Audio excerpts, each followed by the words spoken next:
signing on.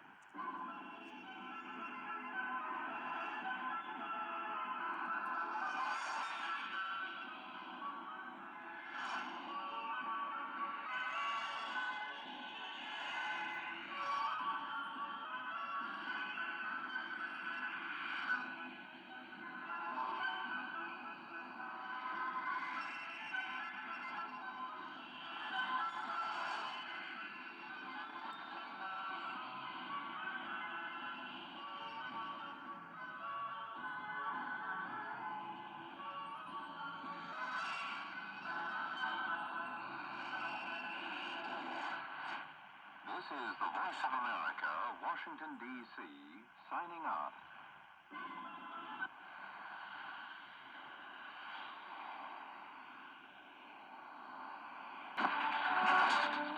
This is VOA News. Reporting via remote, I'm Jeff Custer.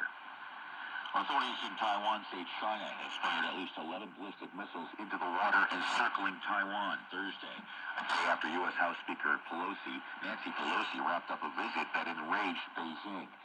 The Taiwanese Defense Ministry said China's military fired Dongfeng ballistic missiles into the waters near Taiwan's eastern, southern, and northern coasts in a series of volleys Thursday afternoon local time.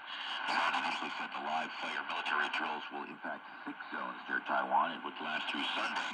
However, Taiwanese officials said the exercises Thursday were extended to a 7th zone where the drills will last a day longer. Speaking Thursday at a meeting of the Association of Southeast Asian Nations, or ASEAN, in Cambodia, Foreign Secretary of State Antony Blinken sought to ease tensions. The United States continues to have an abiding interest in peace and stability across the Taiwan Strait. We oppose any unilateral efforts to change the status quo, especially by force.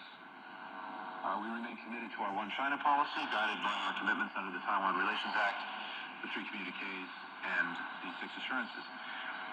And I want to emphasize, nothing has changed about our position. And I hope very much that Beijing will not manufacture a crisis or seek a pretext to increase its aggressive military activity. Speaker Nancy Pelosi, meanwhile, has arrived in Japan, the final stop on her Asian trip. Earlier Thursday, the speaker was in South Korea, where she met with political leaders in the capital, Seoul. While in Korea, Pelosi and her Korean counterpart, the National Assembly Speaker Kim Jin-yo, issued a statement vowing to support efforts to maintain a strong deterrence against North Korea and achieve its denuclearization. This is VOA News.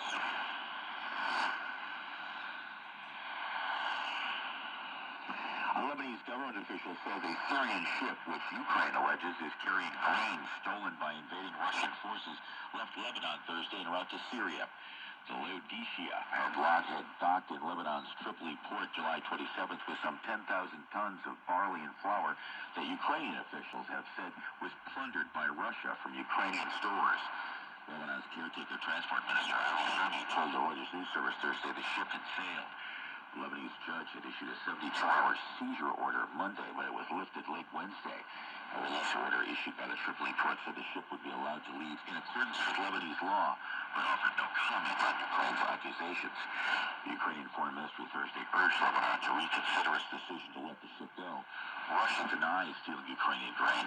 Its embassy in Lebanon had no information on the cargo on the ship. U.S. basketball star Brittany Griner appeared in a Russian court Thursday where she was expected to be sentenced in her trial for cannabis possession. Russian prosecutors are said to be asking the court to sentence her to nearly a decade in prison on the drug charges. Associated Press Washington correspondent Sagar Magani has more. Nearly 6 months after Griner was arrested at a Moscow airport, her trial is nearing an end. A conviction appears nearly certain, since Russian courts rarely acquit defendants, and Griner has acknowledged having vape cartridges with cannabis oil. Prosecutors are asking the court for a 9.5-year sentence. It's unclear when a verdict will be announced. If Griner is not freed, attention will turn to a potential prisoner swap. The U.S. is pushing Russia to accept a deal to free both Griner and fellow American Paul Whelan. People familiar with the proposal say it envisions trading them for arms dealer Victor Bout. Sagar Magani, Washington. Republican U.S. Representative Jackie Walorski has been killed in a car accident in her congressional district in the north part of the midwestern U.S. state of Indiana. According to statement from her office on Wednesday. Walorski served in the House Ways and Means Committee and was first elected to represent Indiana's 2nd Congressional District in 2011. She previously had served 3 terms in the state's legislature. The 58-year-old Walorski was born in South Bend and lived near Elkhart, Indiana, in the northern part of the state. She and her husband were previously missionaries in Romania, where they established a foundation that provided food and medical supplies to impoverished children. She worked as a television reporter before her return to politics. Repeating the hour's top story, authorities in Taiwan say China has fired at least 11 ballistic missiles into the water encircling Taiwan Thursday, a day after U.S. House Speaker Nancy Pelosi wrapped up a visit that enraged Beijing. Reporting via remote, I'm Jeff Custer. This is VOA News.